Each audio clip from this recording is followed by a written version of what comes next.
So today's been my first sort of official day as supernumerary at the Pope John Paul II medical centre, which is a community hospital in Jamasi. I was working with the mental health team this morning.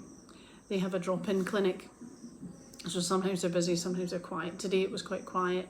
There was one particular guy that came in who they have to pay for their medication here. I mean, it's not much money, it is subsidised, but they do need to pay for it. But he defaulted from taking his oral medication, so his father brought him in, and he agreed to get a depot injection. He also got a prescription for medication. I think that's in case he doesn't turn up next month for his next depot injection. And yeah, you could tell he isn't a particularly stable young man. He seemed quite easily triggered. He was shouting at his father when his father said that he wasn't working on the farm, and the young man said he was working on the farm. So, and then during the consultation, the hospital chaplain walked into the room to talk to this patient, and that he wasn't receptive. The father was receptive. The father spoke to the chaplain, but the young guy, you know, there wasn't a lot of eye contact there. So hopefully he'll come back next month.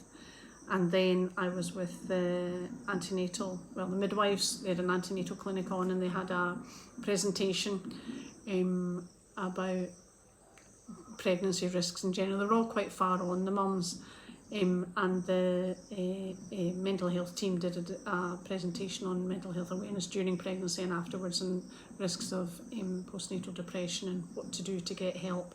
So that was quite interesting.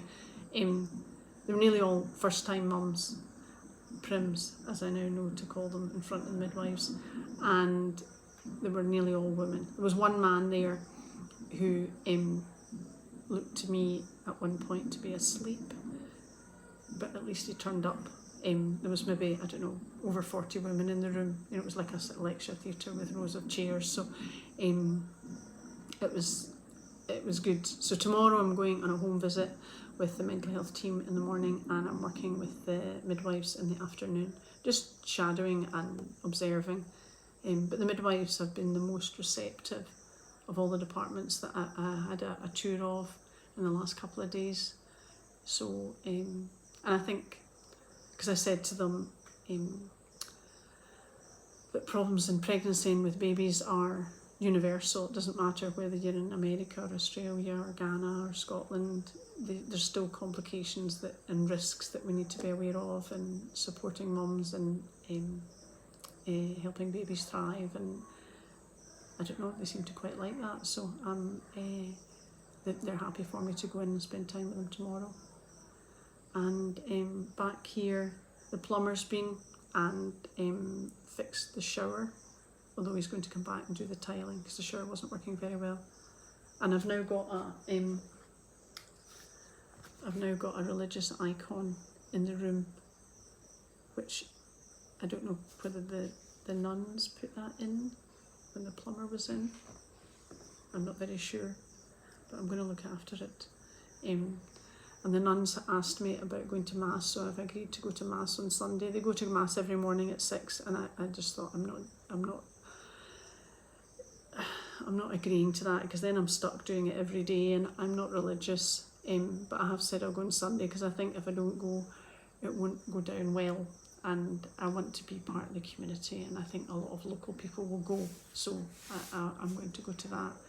And the nuns say grace before every meal, so I've got into the habit of observing that.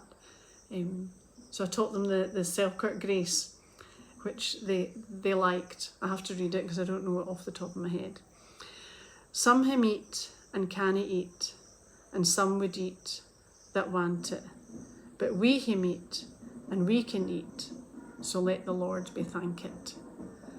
Which means if you've got meat, you should be grateful, because there's people that don't have food. Can you hear that? That's the school band. We practice every night, which is fine, and they finish early. They don't run on late. I think they're struggling a bit, but they're they'll get there, because they're obviously working very hard. Because the first night I was here, it was hymns they were doing on with Christian soldiers and things. And last night it was mostly the brass and the flutes, and I'm not very sure what that is tonight.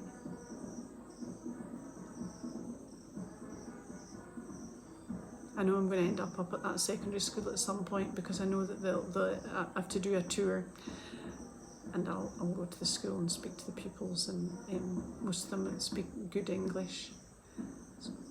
So everything's good. Day 2.